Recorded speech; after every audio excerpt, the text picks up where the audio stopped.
పహల్గామ్ ఉగ్రదాడి ఘటనపై భారత ప్రభుత్వం సీరియస్ యాక్షన్స్ తీసుకుంటోంది. పాకిస్తాన్తో ఉన్న దౌత్య సంబంధాలను తగ్గించింది. కీలకమైన సింధు జల ఒప్పందాన్ని నిలిపివేసింది.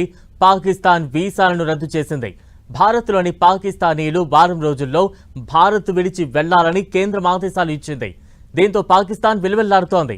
ఏప్రిల్ 24న పాకిస్తాన్ స్టాక్ ఎక్స్చేంజ్ 2000 పాయింట్లు కుప్పకూలింది.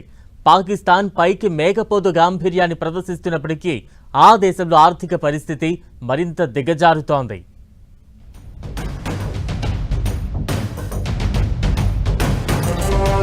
పహల్గామ్ ఉగ్రదాడి తర్వాత పాకిస్తాన్ పట్ల భారత్ కఠిన నిర్ణయాలు తీసుకుంటోంది.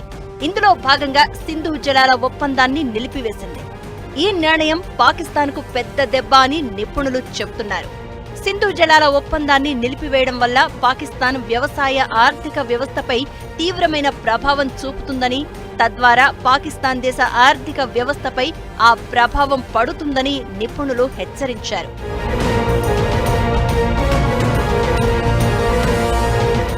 వ్యవసాయ రంగం పాకిస్తాన్ జీడీపీకి 22.7% తోడ్పడుతుందని, 37.4% శ్రామిక శక్తికి ఉపాధిని కల్పిస్తుందని 2022-23 ఆర్థిక సర్వే తెలిపింది. అయితే సింధు జలాల ద్వారా పాకిస్తాన్లోని 90% ఆహార పంటలకు సాగునీరు అందుతుంది.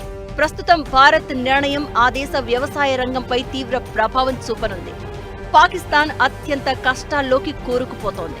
మాజీ ప్రధాని ఇమ్రాన్ ఖాన్ జైలు శిక్ష, బలూచిస్తాన్లో తిరుగుబాటు కారణంగా ఆ దేశంలో ఇప్పటికే రాజకీయ గందరగోళం నెలకొంది. మరోవైపు పాక్ విదేశీ మారక ద్రవ్యం నిల్వలు గణనీయంగా పడిపోయాయి. పాకిస్తాన్ టీ, తేయాకును దిగుమతి చేసుకోవడానికి అప్పు చేయాల్సి రావడంతో ఇటీవల మంత్రి అహ్సాన్ ఇక్బాల్ ప్రజలకు టీ తాగడాన్ని తగ్గించుకోవాలని కోరాడు. ఈ ప్రకటన పాకిస్తాన్ విదేశీ నిల్వల అస్థిర పరిస్థితిని హైలైట్ చేసింది. మే 2023లో ద్రవ్యోల్బణం రికార్డు స్థాయిలో 38.50% పెరగడంతో ఆ దేశ ఆర్థిక వ్యవస్థ ఇబ్బందుల్లో పడింది.